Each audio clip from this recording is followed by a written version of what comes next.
வணக்கம். நான் உங்க doctor Shanthi Krishna Raghu from Ashwin homeo clinic.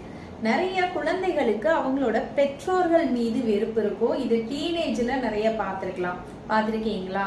So உங்க குழந்தைங்க அவங்களோட டீனேஜ் வரும்போது உங்க மீது ஒரு வெறுப்பு காட்டுறாங்க, நீங்க எது சொன்னாலும் முகம் சுளிக்கிறாங்க அப்படின்னா உங்க மேல இருக்க வெறுப்பு போறதுக்கு ஆசிட் ஃப்ளோர் 200 அப்படின்ற மருந்தை நாங்க ஹோமியோபதியில கொடுப்போம்.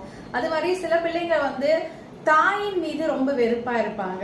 ஸோ அந்த மாதிரி தாயை பார்த்தாலே வெறுக்கிறாங்க அந்த குழந்தைங்க. என் மேல பாசமாவே இருக்க மாட்டான் என் பிள்ளை வளர்ந்ததுல இருந்து, முன்னாடி எல்லாம் ரொம்ப பாசமா இருப்பான் அப்படின்னு சொல்லக்கூடிய தாய்களுக்கான மருந்து தான் இது.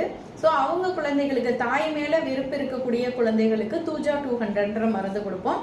இதை நீங்க அருகில் இருக்க ஹோமியோபதி மருத்துவர்கிட்டயோ ஹோமியோபதி மெடிக்கல் ஷாப்லயே வாங்கி காலை 3 மாத்திரை இரவு 3 மாத்திரை உங்க மீது இருக்க வெறுப்பு கம்ப்ளீட்டா சரியாகிற வரைக்கும் கொடுங்க. எந்த பக்க விளைவுகளும் இந்த மருந்துகள் ஏற்படுத்தாது. நன்றி.